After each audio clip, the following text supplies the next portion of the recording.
ఆంధ్రప్రదేశ్లో ఏసీబీ చరిత్రలోనే భారీ అవినీతి తిమింగలం చిక్కింది. తన ఆఫీస్లోనే 25 లక్షల రూపాయల లంచం తీసుకుంటూ రెడ్ హ్యాండెడ్ గా పట్టుబడ్డాడు గిరిజన సంక్షేమ శాఖ చీఫ్ ఇంజనీర్ సబ్బవరపు శ్రీనివాస్. ఏకంగా 5 కోట్ల రూపాయల లంచం డిమాండ్ చేసి తన ఛాంబర్లో 25 లక్షల టోకెన్ అడ్వాన్స్ గా తీసుకుంటూ దొరికిపోయాడు శ్రీనివాస్. ఇంత భారీ సొమ్ముతో పట్టుబడడం ఏసీబీ చరిత్రలోనే ఇదే తొలిసారి.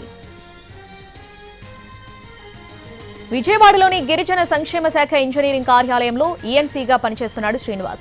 కేంద్ర ప్రభుత్వ నిధులతో గిరిజన ప్రాంతాల్లో నిర్మించే Eklavya modern residential school contractor కృష్ణరాజుకు బిల్లులు మంజూరు చేసేందుకు ఏకంగా 5 కోట్లు డిమాండ్ చేశాడు. లంచం ఇవ్వలేదని 35 కోట్ల రూపాయల బిల్లుల మొత్తం నిధులను విడుదల చేయకుండా ఆపాడు. ఫండ్స్ రిలీజ్ చేయకుండా ఏవో కొర్రీలు పెట్టాడు. దీంతో విశాఖలోని ఏసీబీని ఆశ్రయించారు బాధిత కాంట్రాక్టర్. బాధితుడి ఫిర్యాదుతో విశాఖ, విజయవాడ ఏసీబీ అధికారులు సంయుక్తంగా దాడులు చేశారు. ఏసీబీ ట్రాప్తో సబ్బవరపు శ్రీనివాస్ పట్టుపడ్డాడు. శ్రీనివాస్ మరో 3 వారాల్లో రిటైర్మెంట్ కావాల్సి ఉంది. రిటైర్మెంట్ కు ముందు అందినకాడికి అడ్డగోలుగా సంపాదిద్దామన్న దురాశతో చేయి చాచాడు. కృష్ణరాజును శ్రీనివాస్ కొన్నేళ్లుగా వేధిస్తున్నాడు. అదనపు పనికి అనుమతులు ఇచ్చేందుకు భారీగా డబ్బులు డిమాండ్ చేశారు. బ్యాంకుల నుంచి లోన్లు తీసుకుని పనులు చేపట్టిన కృష్ణరాజు అప్పులు చెల్లించకపోవడంతో బ్యాంకులు ఆస్తుల వేలానికి నోటీసులు ఇచ్చాయి. తన అప్పుల పరిస్థితిని ఈఎన్సీకి వివరించి బిల్లులు మంజూరు చేయకపోతే తనకు ఆత్మహత్య శరణ్యమని ఆవేదన వ్యక్తం చేశాడు. అయినా సరే శ్రీనివాస్ ససేమిరా అన్నాడు. చస్తే చావని, లంచం ఇవ్వాల్సిందేనన్నాడు. శ్రీనివాస్ గతంలోనూ 2 సార్లు ఏసీబీకి చిక్కాడు. అయినా బుద్ధి మార్చుకోలేదు. 2001లో విశాఖపట్నంలో, ఇప్పుడు 3వసారి పట్టుబడ్డాడు.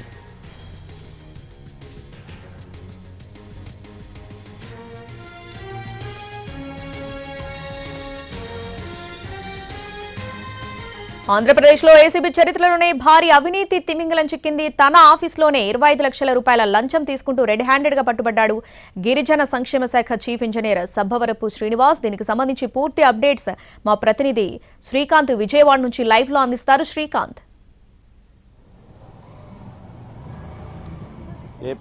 ఏసీబీ చరిత్రలోనే గతంలో ఎన్నడూ లేని విధంగా 25 లక్షలు లంచం తీసుకుంటూ రెడ్ హ్యాండెడ్ గా ఏసీబీ అధికారులకి గిరిజన సంక్షేమ శాఖకు సంబంధించిన ఇంజనీరింగ్ చీఫ్ సబ్బవరపు శ్రీనివాస్ అయితే నిన్న పట్టుబడ్డారు. ఈ కేసుకు సంబంధించి ఏసీబీ అధికారులు కూడా నివ్వెరపోతున్న పరిస్థితి. గతంలో ఎప్పుడూ లేని విధంగా 5 కోట్ల రూపాయలని లంచంగా సబ్బవరపు శ్రీనివాసుడు డిమాండ్ చేసినట్టుగా అయితే అధికారులు కూడా గుర్తించారు. కాంట్రాక్టర్ కృష్ణంరాజుకి సంబంధించినటువంటి 35 కోట్ల రూపాయల బిల్లు పెండింగ్ ఉంది. ఆ బిల్లులు మొత్తం చెల్లించడానికి సంబంధించి అన్ని విధాలుగా కూడా కృష్ణరాజు అటు శ్రీనివాసుని ప్రాధాయపడిన పరిస్థితి. అయినప్పటికీ కూడా ఆయన ఎక్కడా కూడా ఆయన తీరైతే మార్చుకోలేదు. ఖచ్చితంగా 35 కోట్ల రూపాయల బిల్లు మంజూరు చేయాలంటే 5 కోట్ల రూపాయలు లంచంగా ఇవ్వాల్సిందే అని పట్టుబట్టడంతో ఆయన చేసేదేమీ లేక పూర్తి స్థాయిలో స్నేహితుల దగ్గర 25 లక్షల రూపాయలు తీసుకుని ఏసీబీ అన్ని కూడా ఆశ్రయించారు. ఆ డబ్బుని ఇచ్చే సమయంలోనే అటు విశాఖపట్నానికి సంబంధించిన ఏసీబీ అధికారులను ఆశ్రయించడంతో గిరిజన సంక్షేమ శాఖ కార్యాలయం విజయవాడలో ఉంది. ఇక్కడే ఆయన ఇంజనీరింగ్ చీఫ్ గా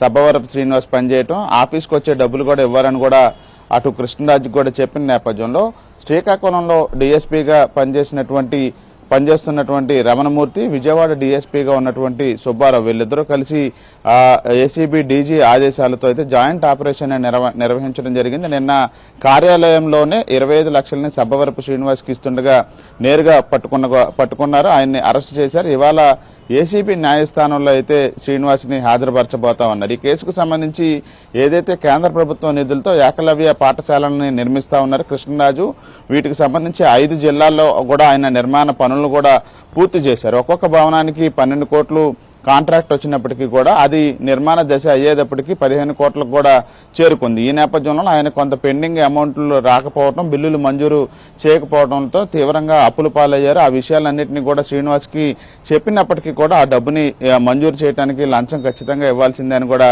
చెప్పిన నేపథ్యంలో అది ఇవ్వటం ఇష్టం లేక ఏసీబీ అధికారులను ఆశ్రయించారు. ఈ నేపథ్యంలోనే ఒక అవినీతి తిమింగలంగా ప్రస్తుతం ఈ సబ్బవరపు శ్రీనివాస్ వ్యవహారం అయితే ప్రభుత్వ శాఖలో చర్చనీయాంశంగా మారింది. గతంలో అంటే ఏఈగా ఉన్న సమయంలోనే విశాఖపట్నంలో ఒకసారి ఏసీబీకి పట్టుబడ్డారు. తర్వాత ఈఈగా పనిచేస్తున్న సమయంలో శ్రీకాకుళంలో 2014లో పట్టుబడ్డారు. ఈ నెలాఖరికి సబ్బవరపు శ్రీనివాస్ ఇంజనీరింగ్ చీఫ్ గా డిపార్ట్మెంట్లో రిటైర్ అవుతారు. రిటైర్ అవడానికి ఒక 3 వారాల ముందే మరోసారి ఈ కేసులో అరెస్ట్ అయ్యి ఆయన ఆ శాఖాపరమైన విచారణకు సంబంధించి కానీ రిటైర్మెంట్ బెనిఫిట్స్ కానీ అన్ని కోల్పోయే అవకాశాలు ఉన్నట్టుకైతే మనకి స్పష్టంగా తెలుస్తా ఉంది. Shravani. Right Srikanth, thanks for the updates.